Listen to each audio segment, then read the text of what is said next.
그때의 일은 솔직히 말해 지금도 믿을 수가 없다고 본다. 잘 만든 CG를 보여주는 건가 생각도 했고, 만약 그랬다면 시노미야 씨의 친구들까지 끌어들인 장대한 몰래카메라 작전이었을 거고, 그래서 그것으로 웃고 용서할 수 있고 그랬다면 얼마나 좋았을까 싶다.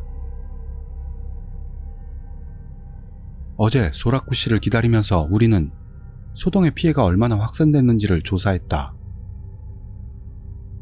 인터넷 매체들을 샅샅이 뒤졌고 개인 트위터나 블로그까지 가능한 한 훑어보고 회담 사이트에 언급된 것들을 닥치는 대로 골라냈다. 친구나 가족이 자살 또는 자살 시도, 실종, 정신이 나간 듯 인격이 변했다. 비정상적으로 겁을 먹고 외출도 못하게 됐다. 등등 온갖 정보를 모아서 생방송 이후 일어났던 영적 장애의 영향 범위를 알아내려고 했다. 실제로 친구나 가족이 죽었다는 직접적인 글은 보이지 않았지만 투신에서 중태, 손목을 긋고 구급차를 불렀다는 자살 시도에 대한 글은 상당수에 달했다. 조사하면 할수록 기분이 침체되어 간다.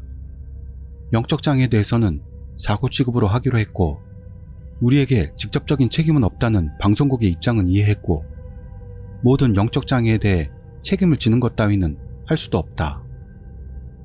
그래도 우리가 저지른 일의 중대성을 보면서 토악질이 날 정도로 압박감을 느끼고 있었다.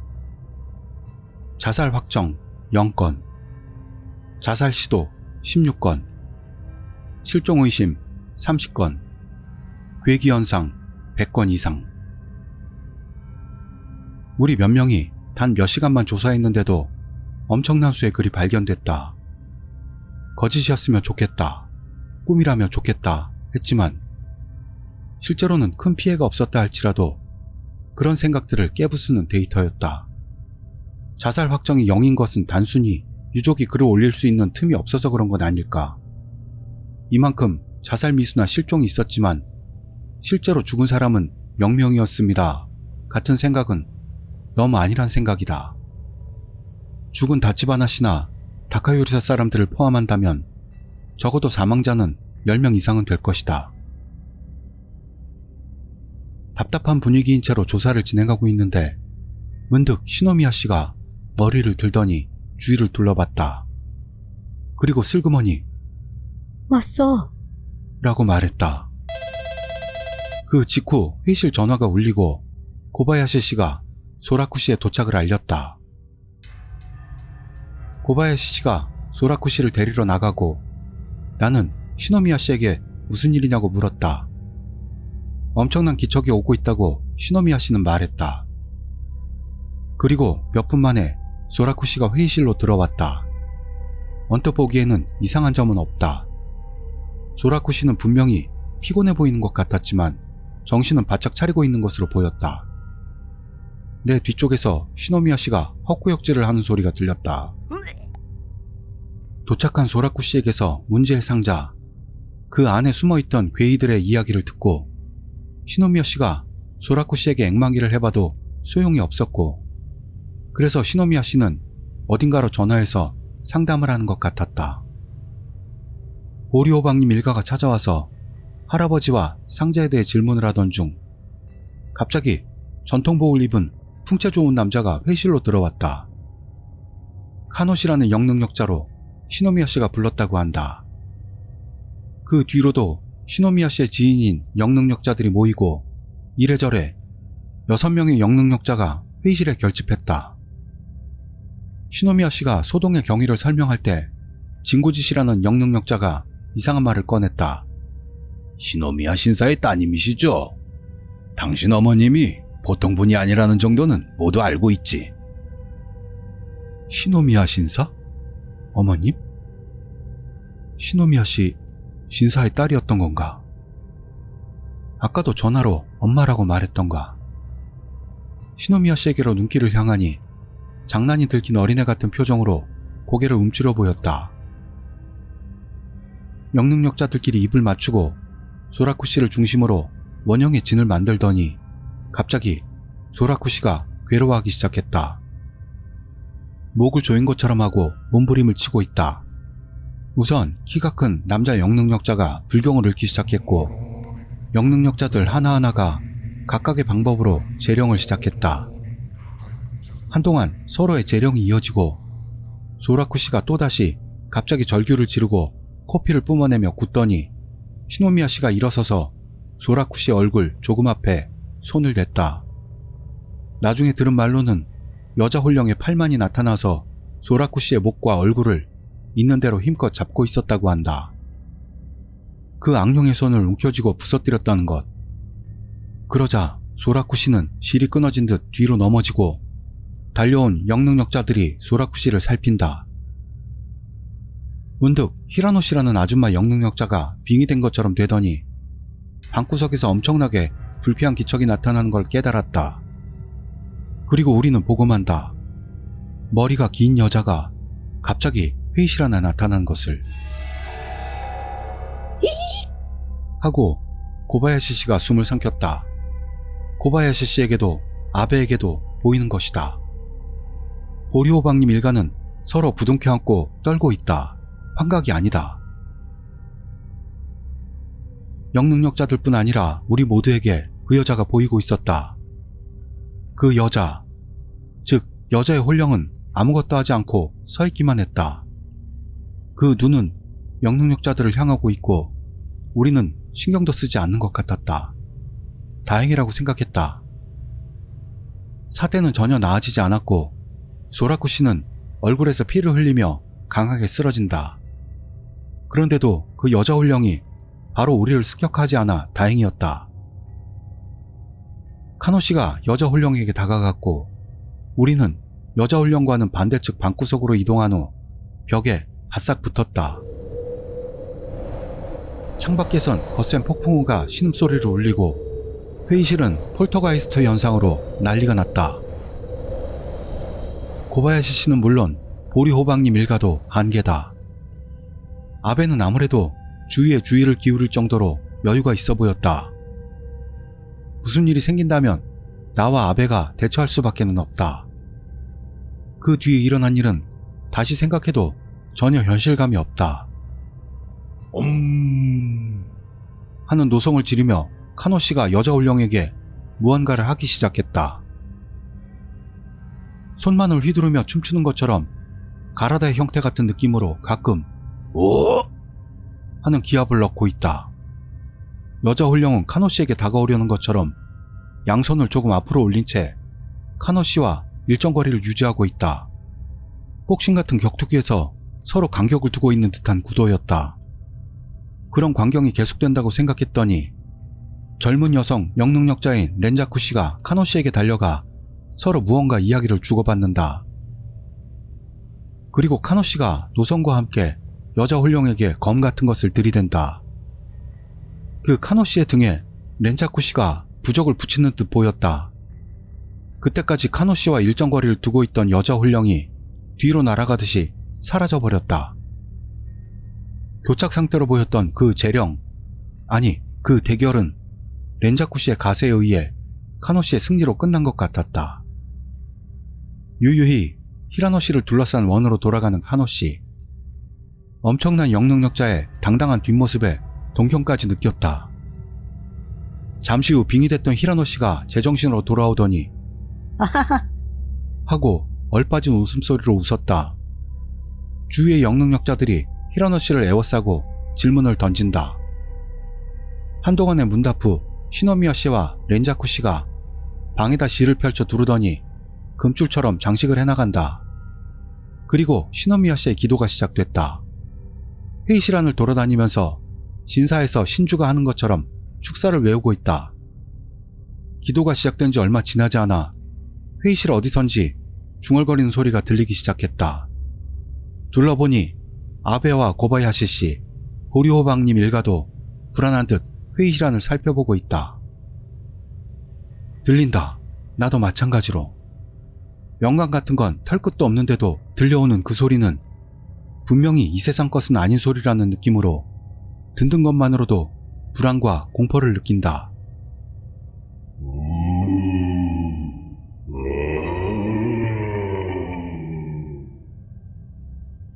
그 두려운 신음이 들렸을 때 고바야시 씨가 한계를 맞고 정신을 잃었다. 보리호박님 일가를 보니 모두가 울고 있었다. 아버지조차 방법이 없을 정도로 이성을 잃고 있었고 보리호박님 자매는 서로 부둥켜 안고 흐느끼고 있다. 진구지 씨와 렌자쿠 씨가 달려오더니 보리호박님 일가에게 불경 같은 또는 주문 같은 뭔가를 읊는다. 뒤에서 기척을 느껴 휙 돌아보자 카사네 씨가 고바야시 씨의 용태를 확인하고 일어나서 역시 독경을 시작했다. 불경의 울림에 지워지는 것처럼 회의실 안에서 들려오던 중얼거림이 작아진 것 같았다. 그리고 시노미야 씨가 홀령의 거처를 알아낸 듯 이번에는 진구지 씨가 그쪽으로 달려가더니 무언가 주문을 외우기 시작했다. 그 순간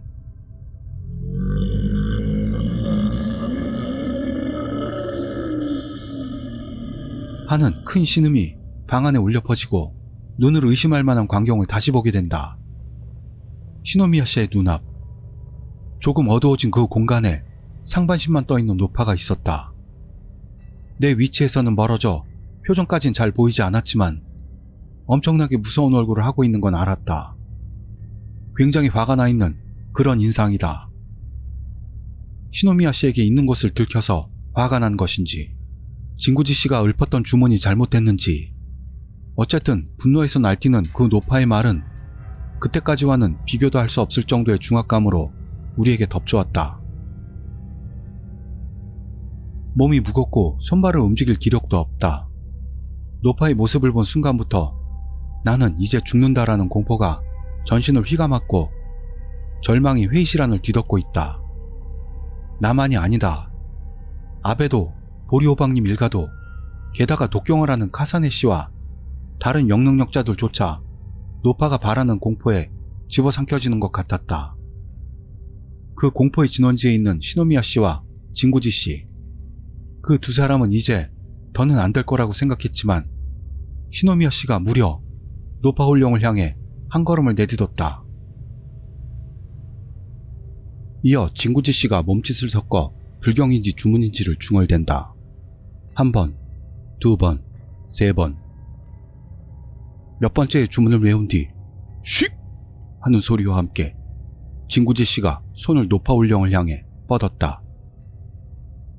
그 순간 회의실을 감싸던 위압감과 공포가 사라지는 걸 알았다. 죽고 싶다는 생각마저 들었던 머릿속이 금세 가벼워졌고 이윽고 막연한 두려움만 느낄 뿐. 이제 와서 생각해보니 재령이 시작되기 전의 느낌으로 돌아가 있었다. 노파의 홀령은 서서히 그 모습이 희미해지고 곧 사라질 것 같이 보였다. 진구지 씨와 노파 홀령이 뭔가 말을 주고받았고 그리고 노파의 홀령은 완전히 그 자취를 감췄다. 여자 홀령 때와 마찬가지로 시노미야 씨가 노파의 사진에 축사를 외우고 봉인했다.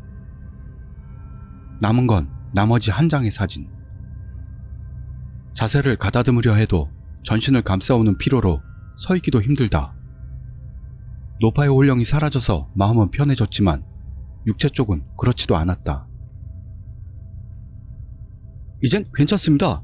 피곤하실 테니 앉으세요. 라는 말을 남기고 카사네 씨가 영능력자들 쪽으로 돌아간다. 싸우는 영능력자들에게는 미안하지만 의자를 끌어다 앉는다. 그리고 지켜보니 마지막 한 장은 딱히 아무 일도 없이 봉인할 수 있는 것 같았다. 잠시 영능력자들끼리 시끄럽게 떠들고 시노미야 씨가 이쪽으로 걸어왔다. 여느 때처럼 소탈한 얼굴로 끝났어요. 라고 말했다. 조금 아까의 엄청난 공포를 향해 한 발을 들이밀었던 전사 같은 얼굴을 본 뒤라서 평소에 시노미야 씨의 얼굴을 보고 단숨에 힘이 빠져나갔다. 시노미야 씨! 하고 울기 시작한 아베를 보고 나는 시노미야 씨와 마주보는 동시에 터졌다. 어떻게 된 거예요? 상황 인식이 안 돼 초조한 모습으로 물어봐서 무사히 끝났다고 하자 고바야시 씨도 울기 시작했다. 아베도 고바야시 씨도 생방송 사고부터 지금까지 버티기만 했었으니 상당히 힘들었을 것이다. 소라쿠 씨도 큰일을 당하진 않은 듯 그쯤에서는 자기 발로 서 있었다. 내일 보리오방님의 자택, 하야시다 일가를 방문할 시간 등을 협의한다. 회의실은 어질러져 있었고 떨어진 형광등을 고칠 준비도 해야 해서 아베는 하야시다 일가로의 방문은 불참, 고바야시 씨도 담당 방송이 있어서 불참, 방송에서 참가하는 건 나 하나, 상자의 정체를 간파한 소라쿠 씨는 당연히 참가, 그리고 시노미야 씨와 진구지 씨가 참가하게 되었다. 내일 집합 시간과 장소를 정하고 그 자리는 파하게 되었다.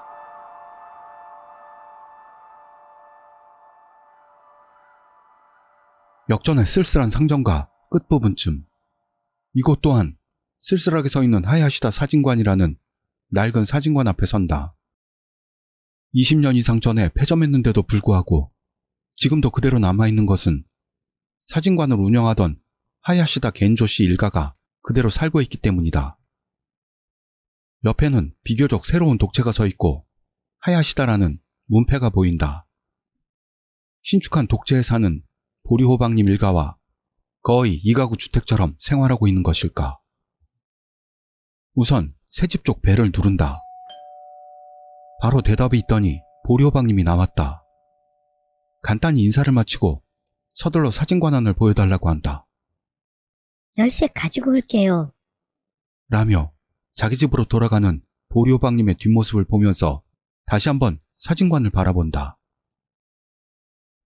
하얗던 간판은 칙칙한 회색으로 변색돼 있었고 벽과 지붕도 마찬가지로 시대가 느껴지는 보기 좋게 낡은 쇼와 시대의 건물이었다. 몸져 누워있기만 하다는 겐조 씨의 부인, 즉 보리호박님의 할머니는 새로 지은 집 쪽에 있는 것 같고 사는 사람이 없는 그 사진관은 이제 폐가라고 해도 지나치지 않을 것이다. 낮인데도 유난히 어둡고 음침한 분위기를 띠고 있는 건 내가 그런 인상을 받아서 그런 것일까? 어제 일로 오늘도 불안하지 않을 리가 있을까? 이 공포의 원흉이라 할 만한 인물이 살던 집이다. 뭔가 나온다고 해도 이상하지 않고 오히려 우리는 그 무언가를 찾으려고 온 것이다. 아무도 입을 열지 않은 채 열쇠를 들고 나온 보리호박님 뒤를 따라 하야시다 사진관의 문을 열었다. 좌우로 미닫이 방식의 불투명 유리문을 열자 점포로 사용했던 듯한 넓은 흙마루가 있고 문과 반대편에 건물 안으로 이어지는 복도가 뻗어 있다. 모든 게 어둡고 통째로 공포영화 세트장 같았다. 섬뜩함으로 인해 긴장하고 있었는데 불이 켜지자 음침한 세상이 완전히 바뀐다. 실내는 희고 청결함을 유지하고 있고 청소도 잘 되어 있다. 생전에 겐조 씨의 성격을 알 수 있을 정도로 철저하게 정돈된 실내는 불을 켜는 것으로 그 구석구석까지 불빛이 퍼지고 낡았지만 마치 병원이나 실험실 같은 순백의 세계를 만들어내고 있었다. 안쪽으로 뻗은 복도도 형광등이 달려있어 아까까지의 우물한 인상은 싹 지워졌다. 이쪽이에요. 라며 보리호박님이 흙마루에다 신발을 벗어놓고 안쪽으로 뻗어있는 복도를 나아간다. 우리는 한 발 늦게 그 뒤를 따라간다. 몇 개의 문을 통과하고 나서 미닫이 문을 열자 다다미가 깔린 다다미 방에 불단이 있었다. 여기가 할아버지 방이에요. 라고 말하면서 우리가 방으로 들어가도록 복도 안쪽으로 한 걸음 물러섰다. 돌아보니 시노미야 씨와 눈이 마주쳤다. 먼저 가라는 신용으로 턱을 이죽거려서 내가 먼저 방으로 들어갔다. 5평 정도의 방에 냉장고 정도 크기의 불단이 있고 나머지는 밥상과 TV 등 생활감 있는 일상용품이 설치되어 있다. 벽장이 열려있고 안은 텅 비어있는 것 같다. 그 상자는 저 벽장 안에 있었습니다. 라는 보리호박님의 목소리에 이끌리듯 벽장 앞에까지 이동해서 안쪽을 들여다본다. 아무것도 없는 벽장 안에서 희미하게 불쾌한 냄새가 나는 느낌이 들었다. 뒤에서 누가 어깨에 손을 얹어 돌아보니 시노미야 씨가 벽장 안을 들여다보고 있다. 방해되면 안 되겠다 싶어 나는 보리호박님과 함께 방구석으로 옮겼다. 시노미야 씨, 소라쿠 씨, 진구지 씨가 뭔가 대화를 나누며 벽장을 들여다본 후 방 전체를 둘러보고 불단 앞에 섰다. 역시 이거군. 진구지 씨가 혼잣말로 중얼댄다. 소라쿠 씨가 굽혀서 불단을 들여다본다. 윗배는 없고요. 본조는 그냥 족자군요. 아미타 열애님이십니다. 소라쿠 씨가 해설해준다. 불단에 특별히 이상한 점은 보이지 않습니다. 시노미야 씨와 진구지 씨도 불단을 들여다봤지만 이렇다 할 뭔가를 발견한 모습은 없다. 이건 뭐지? 진구지 씨가 불단 아래쪽을 가리켰다. 서랍이네요? 시노미야 씨가 대답한다. 봤더니 불단과 똑같은 장식이 들어간 서랍이 있고 열쇠 구멍이 뚫려 있다. 하고 한숨을 내쉬는 진구지 씨가 서랍을 덜컹덜컹 건드려 본다. 저주의 한 종류라도 걸려있나 싶었는데 물리적인 자물쇠인 건가? 큰일이군 이거. 불단을 부수기도 꺼림칙하고 말이네. 그만둬 주십시오. 부처님에게 벌 받는 건 사양하고 싶습니다. 라는 소라쿠 씨. 여기 열쇠는 갖고 있니? 시노미야 씨가 보리호박님을 돌아보며 묻는다. 보리호박님은 곤란한 얼굴로 갸웃댄다.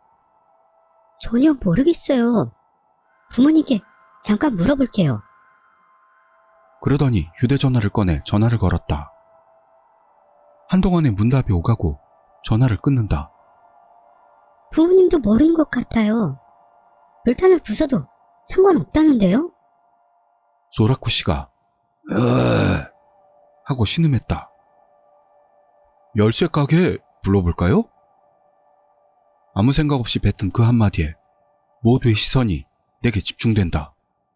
그거야! 진구지 씨가 손가락으로 딱 소리를 내며 나를 가리켰다.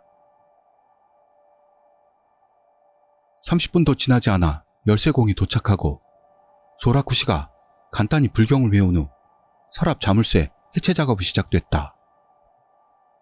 별다른 고생도 없이 깔끔하게 자물쇠는 풀리고 서랍이 열렸다. 돈을 지불한 후 열쇠공이 바로 돌아가고 우리는 다시 서랍 안을 확인한다. 인감이나 그런 것들 외에 서류가 들어있는 큰 봉투가 있었다.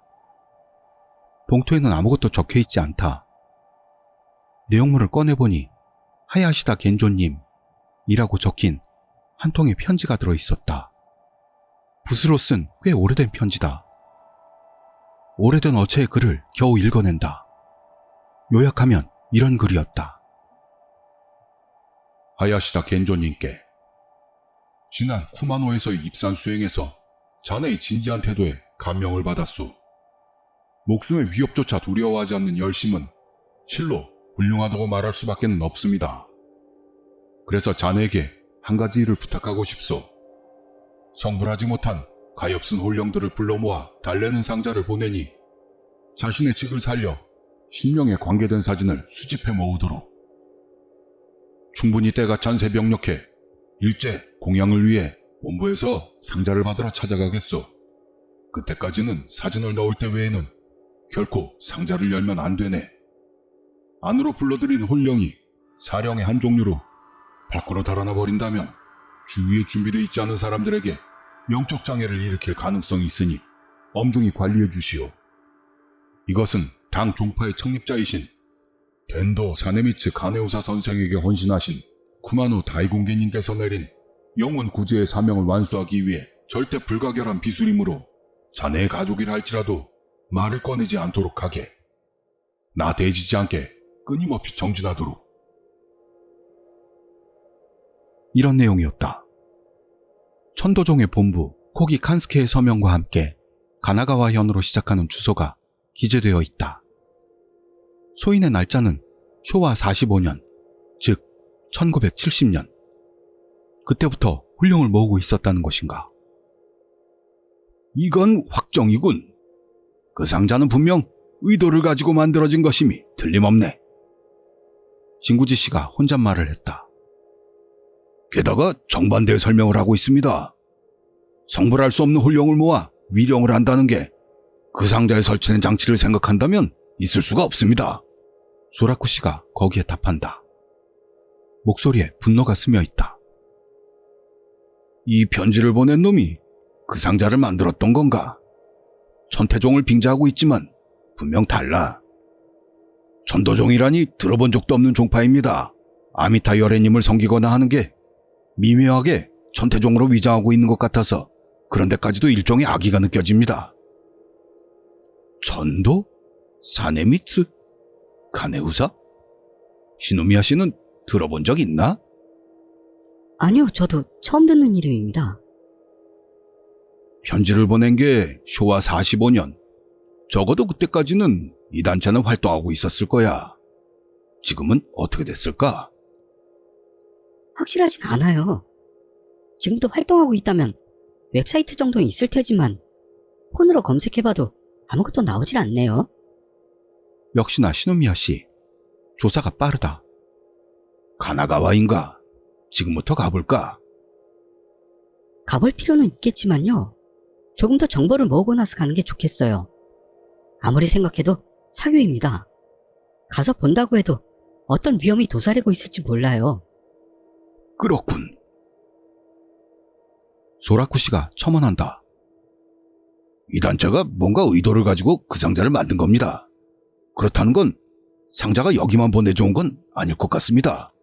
오히려 그 말에 그 자리가 얼어붙는 느낌이 들었다. 그 상자가 다른 곳에도 있다. 한두 개가 아니고 10? 아니면 더? 어제의 공포를 생각한다. 그런 게 아직 있다는 말인가? 만약 그런 것을 이상한 단체가 관리하고 있다면 예사로운 사태가 아니다. 어쩐지 두려운 느낌과 함께 침묵이 이어진다. 어쨌든 하고 진구지 씨가 침묵을 깬다. 오래전부터 그런 단체가 무슨 짓을 했다고 해도 지금 당장 일이 나겠는가? 아마도 그놈들은 이미 수십 년이나 해오고 있을 터 지금도 존재한다면 말일세. 그 말에 소라쿠 씨가 동의한다. 그렇습니다. 수상한 단체가 위험한 저주의 물건을 만들고 있었다. 그리고 지금도 계속될 가능성이 있다. 그 사실을 주지시키고 주의를 당부하도록 하죠. 적어도 친구나 지인 사이에서는 정보를 돌리는 쪽이 좋겠습니다. 하지만 라디오에서 방송돼 버린 이상 하야시다 일가의 상자가 반출돼 다카요리사에 맡겨진 건 놈들도 눈치챘을 걸세. 그러니까 뭔가 움직임이 있을지도 모르겠어. 그렇습니다. 타버렸을 거라 생각하고 있을지도 모를 일이지만요. 지금 당장 어떻게 하려는 것보다는 자기들끼리의 접촉은 있을지도 모르네. 경계 정도는 해둠세. 소라쿠 씨와 진구지 씨의 대화를 가만히 듣고 있던 시노미야 씨가 손을 들었다. 천도종에 대해서는 계속 조사하기로 하고 일단 오늘은 어떻게 할까요? 서랍 안의 물건은 이것뿐입니다. 이 이상 정보는 나오지 않겠지요. 가족분들에게도 비밀로 하도록 했으니 아마 물어봐도 아무것도 알아내지 못할 듯 싶습니다. 소라쿠 씨가 대답한다. 일단은 철수합시다. 아가씨, 이 편지를 우리가 맡아둬도 괜찮겠나? 진구지 씨가 보리호박님에게 물었다. 에? 아, 네, 알겠습니다. 보리호박님에게 다른 의견은 없어 보인다. 당연한 일이다. 이야기의 규모가 보리호박님 일가가 감당할 수준이 아니다. 할아버지도 아마 속은 것이었으니 아무런 생각도 없었을 것이다. 언제 그 천도종이란 것에 들어갔는지는 명확하지 않지만 보리호박님 부모에게 물어봐도 정보를 얻을 것 같지가 않다. 일의 진상은 수수께끼로 남아있다. 하지만 터무니없이 위험하다는 건 틀림없다. 국내에 테러 조직이 있을지도 모르는 것이다. 테러까지는 아니더라도 비정상적이고 위험한 저주의 물건을 만들던 컬트 단체가 이미 존재하고 있었던 건 사실이다. 그놈들은 지금도 활동 중일지도 모른다. 그야말로 경찰에 알려야 할 수준의 이야기다. 심령현상을 상대할 타임은 아닌 것인가.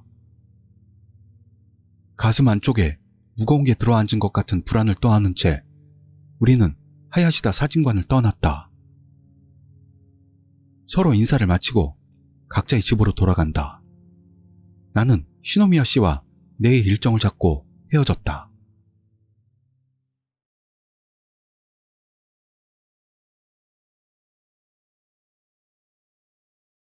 다음날 나는 아베와 시노미야 씨와 함께 규슈로 날아갔다. 시노미야 신사라고 쓰인 도리이를 지난다. 관광지로 쓰일 만한 큰 신사는 아니지만 지역에 뿌리를 둔 유서 깊은 신사라고 한다. 뭐라고 해야 할까? 그냥 건물 자체가 서 있는 것만으로 분위기가 있는 것 같다. 신사 뒤쪽으로는 산이 우뚝 솟아 있어 하늘과 산과 신사의 균형이 절묘하고 아름답다. 산에서 상쾌한 바람이 스쳐와 살갗을 어루만진다. 좋은 신사라고 생각했다. 기분 좋은 바람에 머리카락을 휘날리며 시노미야 씨가 간지러운 듯 눈을 감는다. 장난을 치고 있는 건지도 모른다. 태어났을 때부터 함께 지내왔다는 그 신사의 재신과. 시노미야 신사. 비행기 안에서 시노미야 씨에게 들었던 내용은 바로는 믿을 수가 없는 것이었다. 30년을 넘은 옛날 일, 쇼와 끝 무렵, 이 마을을 대재앙이라고 할 수 있는 재난이 덮쳤다. 이것은 역사적으로 이 마을을 저주해온 원령의 짓이었고 다른 지역에는 아무런 영향도 없었지만 이 마을 주민들을 공포의 구렁텅이로 내몰았다. 쫓을 수도 없고 도망치는 것도 허용되지 않는다. 마을 그 자체의 멸망을 바라는 대원령이 가져온 재액을 2명의 무녀가 마을을 대신해 몸을 바쳐 구원했다. 그 사건으로 몸을 바친 무녀 중에 생존자가 시노미야 씨의 어머니라고 한다. 그 헌신의 결과 시노미야 씨의 어머니는 이 신사의 신녀로 재신과 깊은 합의를 이루고 현재에 이른다. 그리고 그 사건의 모든 것을 지켜보고 시노미야 씨의 어머니를 곁에서 지탱해 준 사람이 시노미야 씨의 아버지이며 현재 시노미야 신사의 신주를 맡고 있는 시노미야 요시무네 씨인 것이다.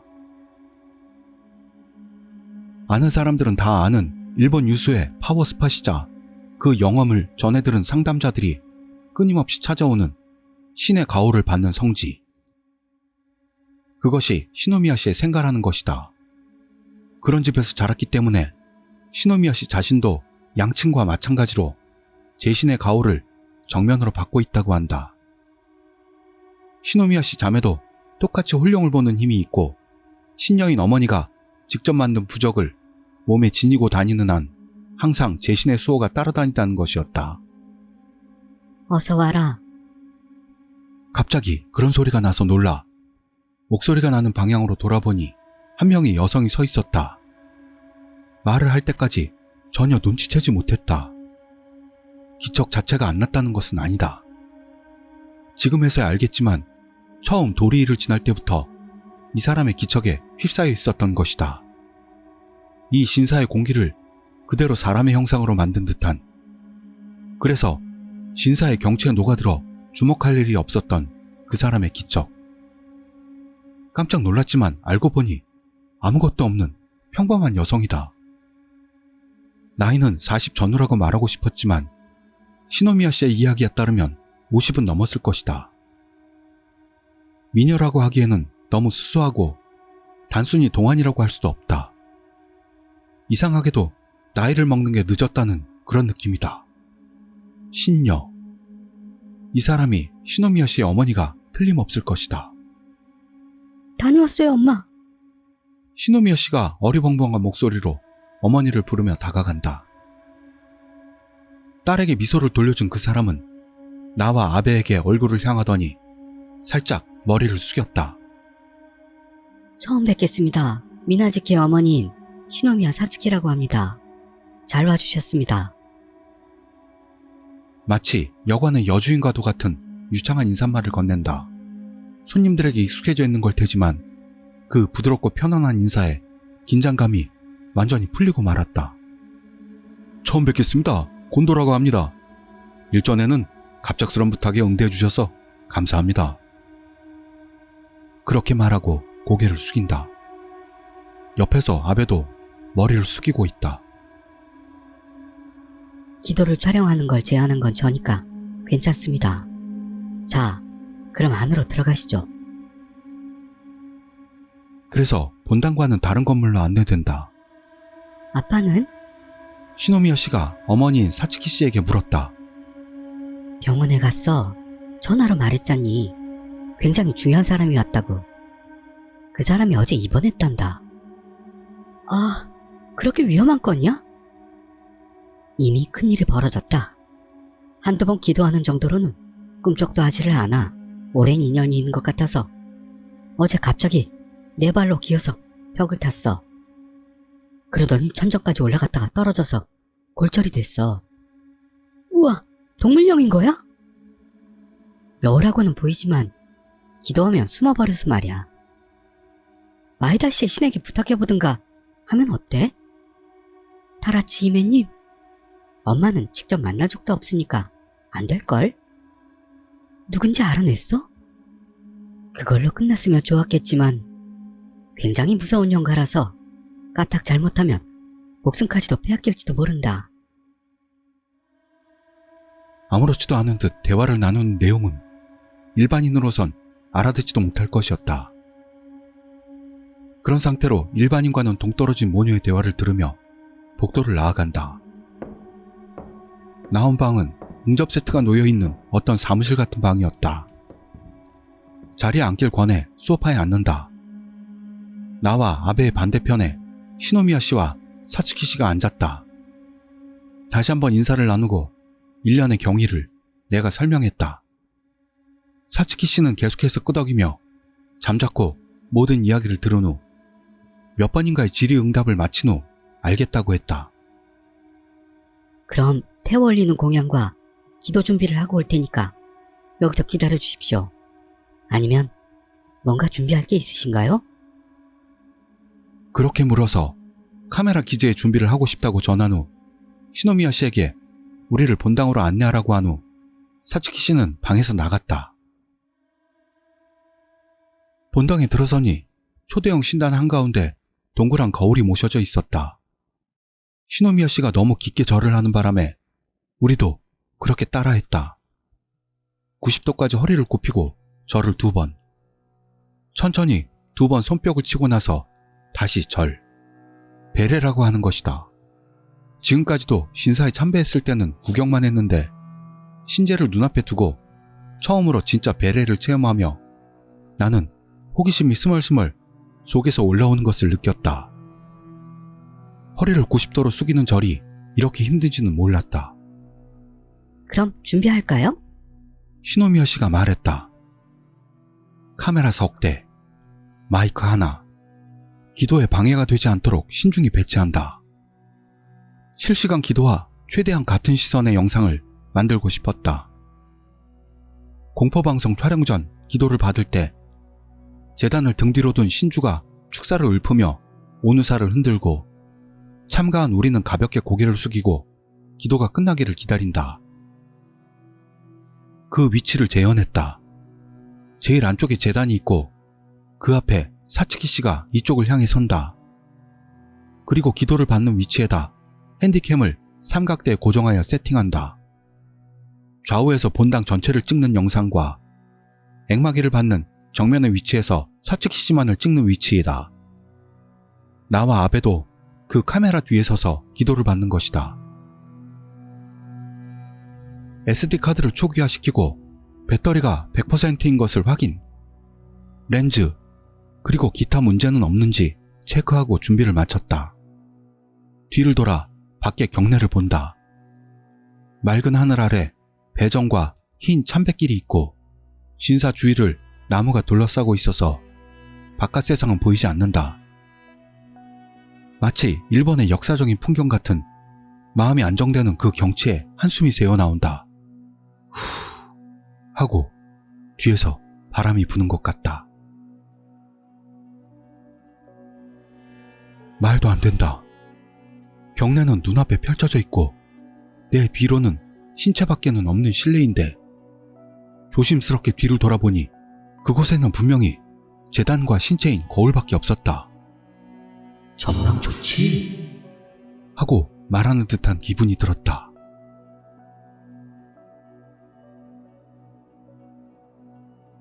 얼마 지나지 않아 사츠키 씨가 무녀 복장으로 갈아입고 본당으로 들어왔다. 신체에 절을 하고 나서 우리를 돌아보며 우선은 사진을 태워 공양하는 것부터 하도록 하죠. 라고 말했다. 우리는 모든 기기에 스위치를 넣고 녹화를 개시한다. 젊은 남자 신관이 큰 접시 같은 것을 받쳐들고 본당으로 들어왔다. 다른 한 명의 남자 신관이 나무로 만든 보면대 같은 것을 가지고 뒤를 따른다. 돌로 만든 듯 보이는 커다란 접시 모양의 용기 위에 가늘게 잘라놓은 땔감 같은 게 들어있고 그 땔감에 라이터로 불을 붙인다. 캠프파이어의 미니어처 같은 느낌이었다. 그 옆에 나무 보면대 같은 것을 세운다. 불을 붙인 신관이 시노미야 씨에게 얼굴을 향하고 끄덕이듯이 가벼운 절을 했다. 시노미야 씨가 가방에서 사진이 들어있는 봉투를 꺼낸다. 안에서 3장의 사진을 꺼내서 신관에게 건네주자 받아든 신관이 보면대 같은 곳에 사진을 늘어놓는다. 그 사진을 향해 사츠키 씨가 오누사를 흔들고 나서 축사를 외운다. 짧은 축사가 끝나고 신관이 사진 한 장 한 장을 정성스럽게 불에 지핀다. 순식간에 타들어간 3장의 사진은 겨우 몇 초 만에 제로 변했다. 사츠키 씨가 다시 짧은 축사를 외우고 신체의 절을 마친 후 우리를 향하여 끝났습니다. 라고 했다. 신관이 불을 끈 돌로 된 용기와 보면대를 가지고 본당에서 나갔다. 공포의 대상이었던 3장의 사진은 어이없을 정도로 깨끗하게 사라졌다. 쟤는 한동안 본당에 안치했다가 바다로 흘려보낸다고 한다. 사츠키 씨는 다시 카메라 앞에 서더니 그럼 지금부터 액막의 기도를 올리겠습니다. 라고 했다. 부탁드립니다. 라며 사츠키 씨에게 가볍게 머리를 조아리고 큐를 넣자 사츠키 씨는 천천히 고개를 숙여 절하고 축사를 읊기 시작했다. 지금부터 본방이다. 3대의 카메라 모두에 녹화 중임을 알리는 빨간색 램프가 들어오고 있다. 우리는 숨을 죽이고 축사를 외우는 사츠키 씨를 찍는다. 사츠키 씨는 5분 정도 축사를 읊더니 지금부터 박수를 칩니다. 영상을 보시는 분들도 저와 같이 박수를 쳐주세요. 라고 말했다. 천천히 양손을 가슴 앞으로 올리고 짝 하고 커다란 소리를 낸다. 다시 여유 있는 동작으로 양손을 펴고 짝 하고 손뼉을 쳤다. 그리고 다시 한 번 더. 3번째 손뼉을 치고 사츠키 씨는 머리를 숙인다. 그리고 머리를 들더니 나를 보고 끝났습니다. 라고 했다. 나는 상상하고 있었다. 바라고 있었다. 이 영상을 보는 청취자들이 사츠키 씨와 호흡을 맞춰 박수를 치고 있을 모습을. 기도가 효과가 있을지 어떨지 나는 알 수 없다. 그러나 내가 손대지 못하는 범위까지 퍼져버린 영적 장애를 사츠키 씨의 기도로 쫓아주기를 기도하고 있었다. 컴퓨터나 스마트폰 앞에서 박수를 치고 있는 청취자들의 모습을 상상하면서 그 소리와 함께 청취자들에게 붙었을 방해물들이 제거되기를 기원했다. 야기된 사태를 앞에 두고 어쩌지도 못하는 자신의 무력함을 통감하고 사츠키 씨의 기도에 매달린 기분으로 가슴이 벅차오르면서 눈물이 흘러나왔다. 눈물은 차례차례 물방울이 되어 흐르고 있다. 얼굴을 문지르고 코를 훌쩍이는 나를 아베와 시노미야 씨가 걱정스러운 듯 보고 있다. 부끄러웠지만 눈물은 멈추지 않았다. 어라, 이게 뭐지? 이상하네? 쑥스러움을 감추는 의미 없는 말을 중얼대도 울음소리로 변해버리고 점점 부끄러워진다. 어느새인지 사츠키 씨가 눈앞에 서 있었다. 그리고 손을 펼치고 내 머리에 손바닥을 얹었다. 포근하고 따뜻한 손의 체온이 전달되어 온다. 계속 무서웠겠지요. 영상을 봐준 모든 분은 이제 괜찮습니다. 사츠키 씨의 목소리가 들려온다. 이 나이를 먹고 어린애 달래듯 머리를 쓰다듬는 그 손길에 그대로 한동안 울었다. 한바탕 울고 안정을 되찾은 나는 머리를 쓰다듬어주는 사츠키 씨에게 인사를 올리고 그 따뜻한 손의 감촉에서 벗어났다. 감사합니다. 그러면서 코를 훌쩍인다. 이 기도를 인터넷으로 내보내주세요. 가능한 한 많은 사람들이 볼 수 있도록 애써주세요. 그 목소리에 네 라고 답하고 사츠키 씨의 눈을 본다. 사츠키 씨는 상냥한 얼굴로 끄덕였다.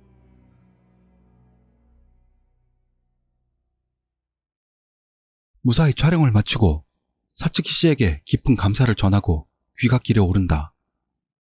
편집은 아베와 시노미야 씨에게 맡기기로 했다. 다음 날부터 편집 작업을 시작하는 것 같다. 그것과는 별개로 시노미야 씨는 턴도종에 대해 조사할 예정인 것 같다.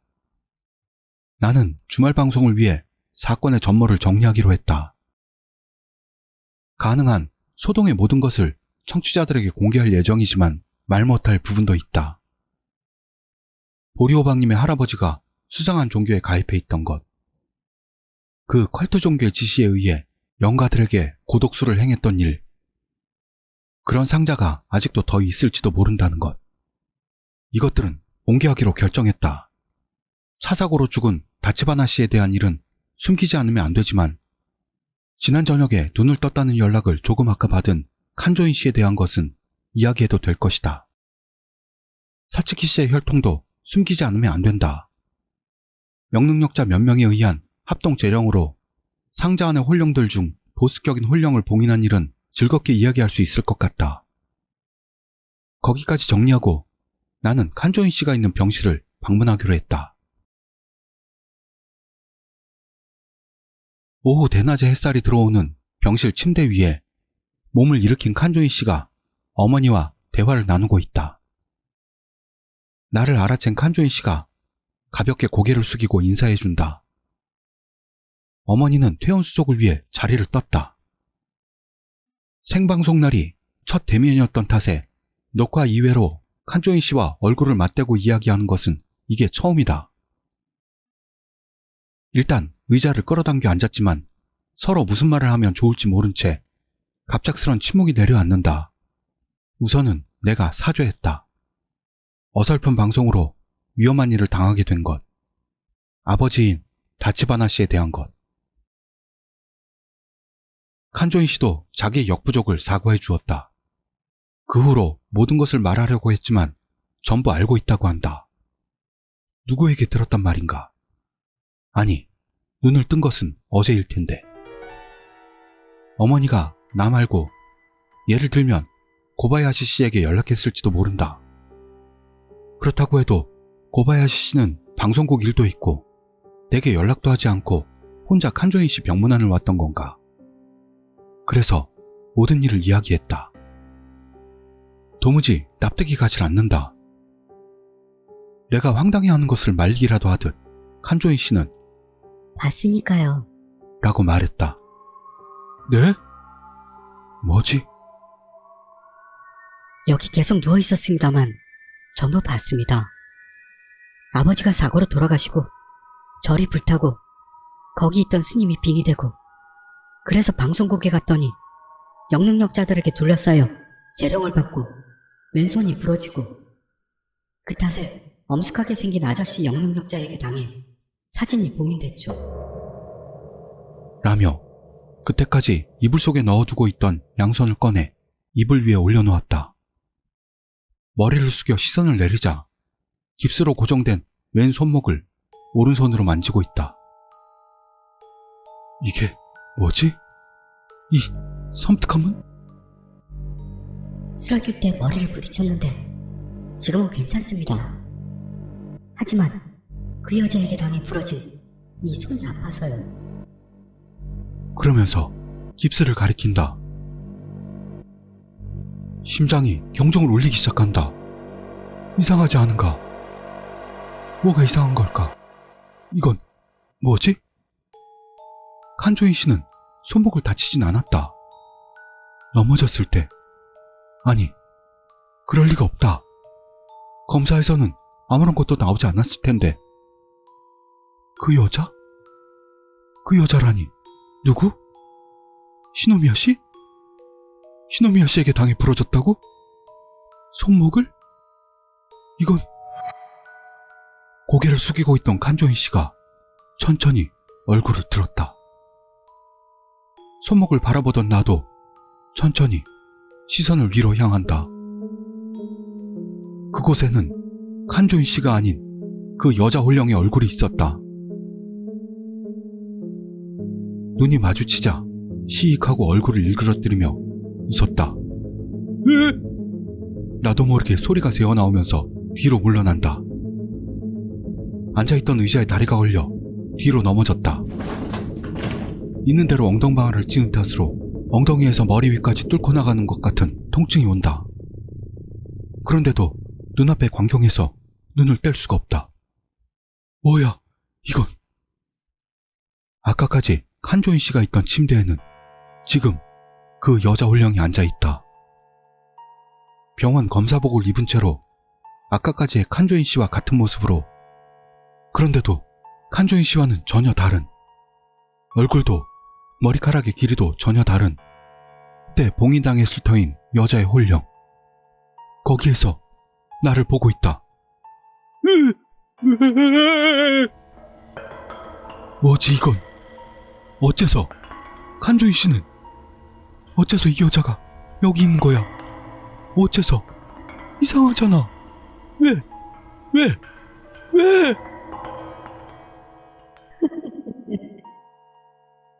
하고 웃는 소리가 들렸다. 섬뜩한 미소를 떠올린 여자 홀령이 천천히 몸의 방향을 튼다. 다리를 침대에서 내리고 천천히 일어난다. 지로씨, 그러면서 한 발 내 쪽으로 내딛는다. 목소리가 나오질 않는다. 머리가 빙빙 돌아 아무런 결론도 나오질 않는다. 지로씨, 비웃듯 달콤한 목소리로 이름을 부르는 여자의 홀령이 다시 한 발 내 쪽으로 다가온다. 거리는 2미터도 되지 않는다.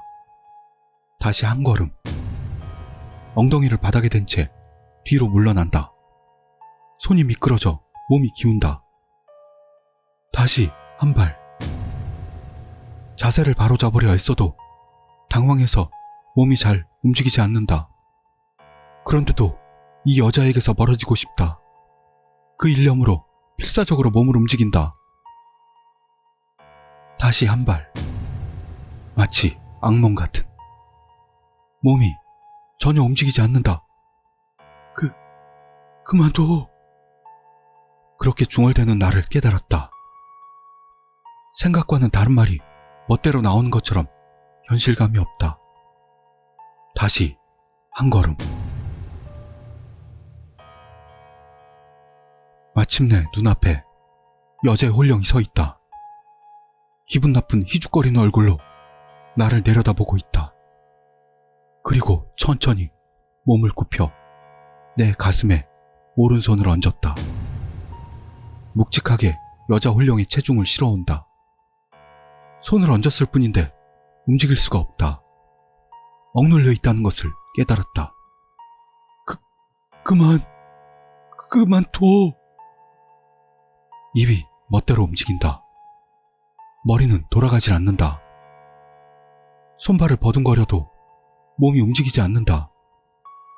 여자의 홀령의 얼굴이 천천히 내게 다가오고 있다. 섬뜩하게 희죽거리는 얼굴이 아니라 나를 관찰하는 듯한 무표정에 가까운 눈으로 내 얼굴을 들여다본다.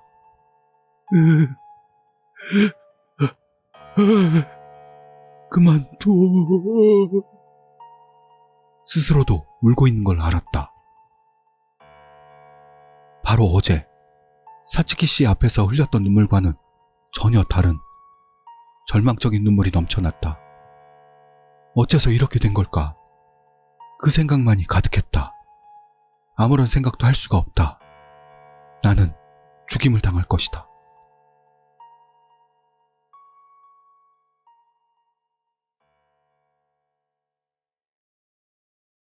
정신을 차려보니 나는 병실 바닥에 대자로 뻗어 있었다. 무슨 일이 벌어진 것일까? 눈물로 흐려진 눈을 닫고 몸을 일으킨다. 으아! 갑자기 왼손목에 격렬한 통증이 왔다. 봤더니 왼손목이 부어올라 있다. 통증이 신음하며 주위를 둘러본다. 여자 홀령은 없는 것 같다. 칸조인 씨는 침대에 누워 자는 것 같이 보인다. 칸조인 씨 어머니가 아직 돌아오지 않은 것을 보니 그 정도로 시간이 지나 있지는 않은 것 같다. 갑자기 몸이 떨리기 시작했다. 생각해내려고 애쓴다. 바로 조금 전에 무서웠던 기억이 되살아난다. 그때, 아니 조금 전이지만 마치 꿈과 같이 있을 수도 없는 일일 텐데 분명히 현실이었던 사실을 나는 생각해냈다. 가르쳐줄래? 여자의 홀령은 나를 억누른 채 그렇게 말했다. 오열하는 나를 관찰하면서 그 여자는 계속했다. 그 뒤에 내가 사진에 봉인되고 나서 어떻게 됐는지를. 가슴에 가해지는 힘이 점점 강해진다. 여자 홀령이 얼굴을 들이댄다. 놀랄 만큼 반듯한 그 얼굴에 정신이 팔려 생각이 돌아온다. 이런 상황인데 상대가 너무 예뻐서 정신이 흐트러지는 건 남자의 본능일까? 아니면 내가 한심해서 그런 것뿐일까? 순간 그런 생각을 하고 이윽고 머리가 돌기 시작했다. 그리고 절망적인 상황에 다시 한번 공포를 느낀다. 가르쳐줘. 저... 죽이지 않을 테니까 가르쳐줄래? 저... 이봐, 지로씨. 알았으니까. 겨우 그렇게 말하니 가슴을 억누르는 힘이 조금 완화됐다. 그 후 당신이 복인되고 노파의 홀령이 나왔어. 그리고 나서 모두가 죽고 싶어져서. 그런데도 시노미야 씨와 진구지 씨가 잘 모르겠지만 뭔가를 하고 노파의 홀령도 봉인시켰어. 여자의 홀령이 고개를 갸웃거린다. 부엉이처럼 돌아가는 목에 섬뜩함을 느꼈다. 그리고 여자의 홀령이 계속하기를 재촉해온다. 그래서 마지막 사진도 아무 일 없이 봉인하고 그리고 끝났다고 생각해. 전혀 끝난 게 아니지만 말이다. 그것뿐? 그것뿐이야. 그것뿐입니다. 정말. 그래, 그렇다면 그 상자에 대해서는 알아봤겠지? 다시 가슴에 압박감이 심해진다. 알아봤어. 조사했어. 그러니까 보리오방님, 그 상자를 갖고 있던 사람의 손녀가 있었는데 그 집에 가서 불단을 찾아봤어. 그랬더니 그 상자를 보내온 사람의 편지가 나와서 홀령들을 모으라고. 두둑 하며 여자 홀령이 머리를 갸우뚱한다. 그 섬뜩함은 아무리 해도 익숙해질 수가 없다. 우리를 상자에 가둔 녀석이군. 이미 죽었겠지. 죽었어. 그래서 유품을 정리하던 손녀가 우리 방송 쪽으로 상담을 해와서. 그건 알겠어. 그래서? 그래서? 그것뿐인데. 누가 그 상자를 만들었어? 그런 건가? 그건 우리도 지금부터 조사할 예정인데 천도종이라는 종교로. 천도? 여자 홀령이 내 말을 따라서 중얼댔다. 알고 있어? 나도 모르게 그런 말이 나왔다. 그 상황에서 홀령과 대화를 할 예정인 것인가? 나는 필요한 건 목숨을 구걸할 일일 텐데. 잘 모르겠지만 어딘가에서 들었던 것 같은 이름이네. 그 천도에 대해 알고 있는 사람 있어? 나는 고개를 저었다. 아무런 정보도 없어. 지금부터 조사할 거니까. 여자 홀령은 그래. 하더니 입을 다물었다. 뚜둑하고 머리를 갸웃거린다. 무언가를 생각하고 있는 것 같다.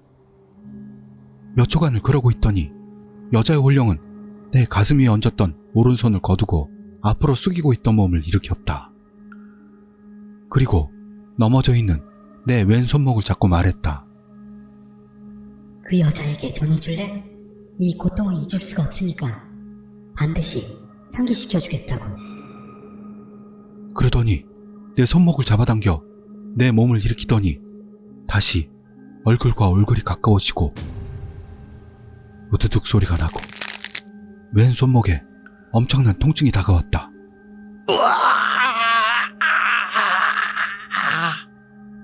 절규하며 왼손목을 오른손으로 감싼다. 여자의 홀령은 내 손목을 잡은 채 떨어지지 않는다. 눈물로 얼룩진 눈으로 여자 홀령을 본다. 여자의 홀령은 섬뜩한 미소를 떠올리며 나를 보고 있다. 그만둬! 하지마! 떨어져! 주세요! 눈물, 콧물, 진땀으로 얼굴이 범벅이 된 걸 알 수 있다. 여자 홀령은 희죽거린 채로 내 얼굴을 들여다본다. 꼭 전하도록 해, 지로씨. 그렇게 안 하면 여자의 얼굴이 더더욱 다가온다. 머릿속이 쾅쾅 하고 울리며 아프다. 숨을 쉴 수가 없다. 머릿속에서 쿵쿵 하며 몸속으로 피가 흘러가는 소리가 들린다. 고통과 공포로 어떻게 될 것만 같았다. 엄청 끔찍한 죽음을 맞게 만들어줄 테니. 귓가에서 그렇게 속삭였다. 숨을 쉴 수가 없다. 시야가 검게 변해간다. 안 된다. 죽는다.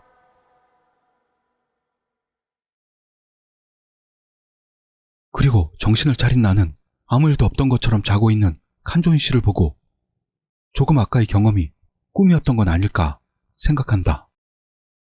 그러나 왼손에 남아있는 격렬한 통증이 그 가능성을 부정하고 있다. 빙이 됐던 것이다. 칸조인 씨는 그 여자의 홀령에게. 언제? 아마 그 생방송 때일 것이다. 그 후에 재령으로 그 여자의 홀령이 봉인된 건 틀림없다. 하지만 그 전에 빙이 되어 있었다고 한다면 갑자기 눈앞에서 자고 있는 칸조인 씨가 무서워져서 나는 병실을 뛰쳐나왔다. 손목의 통증은 점점 심해지고 있다. 간호사 스테이션으로 달려가 넘어져서 부러졌다고 말하고 응급환자로 진찰을 받으러 돌아다녔다. 모든 처치를 마친 나는 병실에는 돌아가지 않은 채 민매의 방송국으로 향했다. 침묵이 방을 채우고 있었다. 편집실에서 사치키 씨의 기도를 촬영한 비디오를 편집하던 아베와 시노미야 씨에게 병실에서 일어났던 일을 전했던 것이다. 지금 바로 병원으로 가죠. 칸조이 씨 어머니에게 전화해 주시겠어요? 잠시 생각하던 시노미야 씨가 말했다. 한시라도 빨리 어떻게든 하지 않으면 안 돼요. 퇴원해버린다면 찾는 것도 번거롭고. 나는 다시 그곳에 돌아간다고 생각하니 속까지 아파졌지만 사태가 일각을 다투는 거라는 건 알고 있었고 무엇보다도 이 소동이 어떻게 흘러갈지 내 눈으로 직접 보지 않으면 안 될 것 같아 그 생각에 찬성했다. 괜찮으시겠어요? 시노미야 씨 혼자서. 아베가 불안한 듯 말한다. 모르겠습니다. 칸조이 씨 어머니가 퇴원 수속을 밟고 있었다고 하셨죠? 그렇다면 우선은 못하게 해야 해요. 나는 병원으로 전화를 걸어 응급 상황이니 칸조이 씨 어머니에게 도움을 받기로 했다.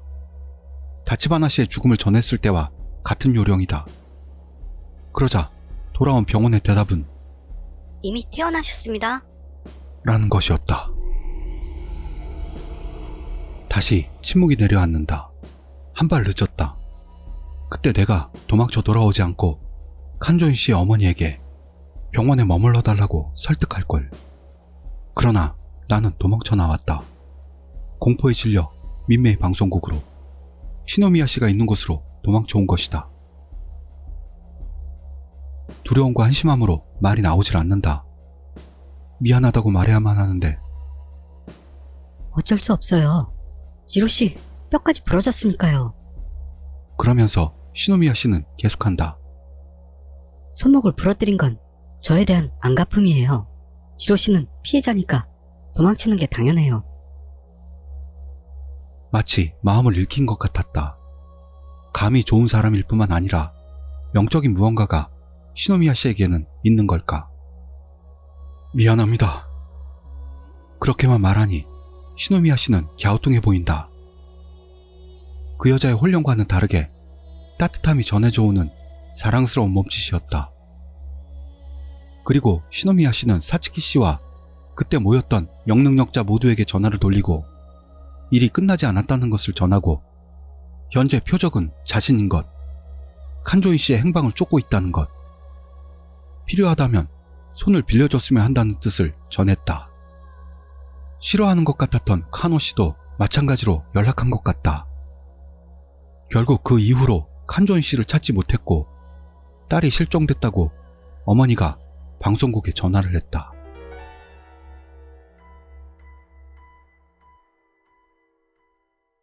금요일 밤 방송에서 이야기할 수 있는 범위 내에서 소동의 모든 것을 밝히고 다시 한번 사죄를 하고 그 기세로 유명한 모 신사의 무녀에 의한 앵마기 기도를 담은 영상을 송출하니 영적 장애가 있든 없든 봐달라고 호소했다.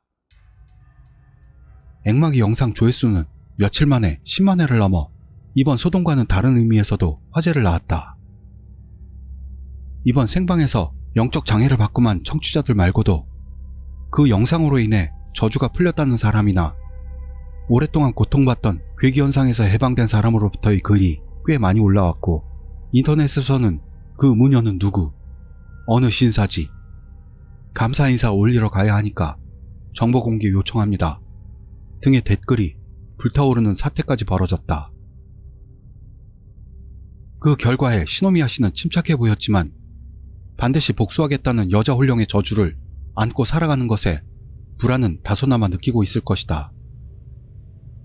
천도라는 인물이 만든 저주의 상자, 그 피해의 일례가 된 이번의 소동, 결국 이 이후로 어떤 일이 일어날까? 또는 일어나지 않을 건가?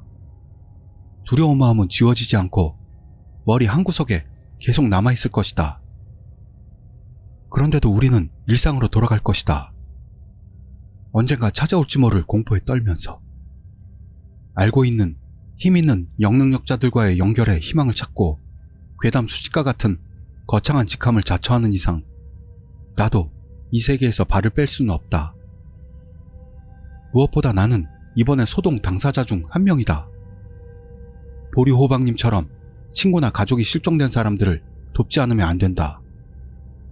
이제 와서 피해자 코스프레로 도망치는 건 용서받지 못할 것이다. 앞으로도 심야 라디오 괴담 나이트는 계속될 것이다.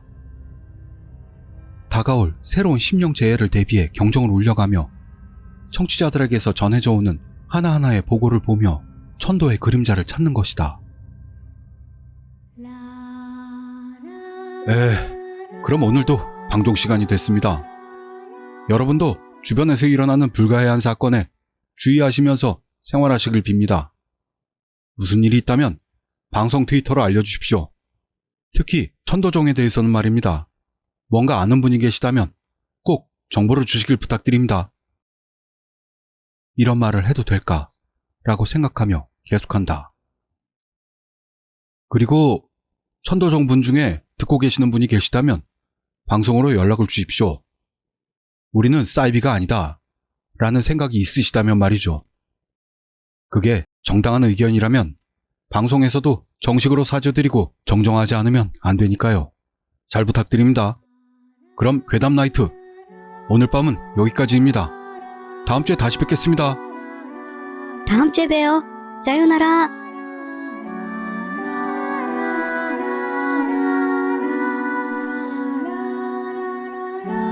この番組はご覧のスポンサーの提供でお送りします。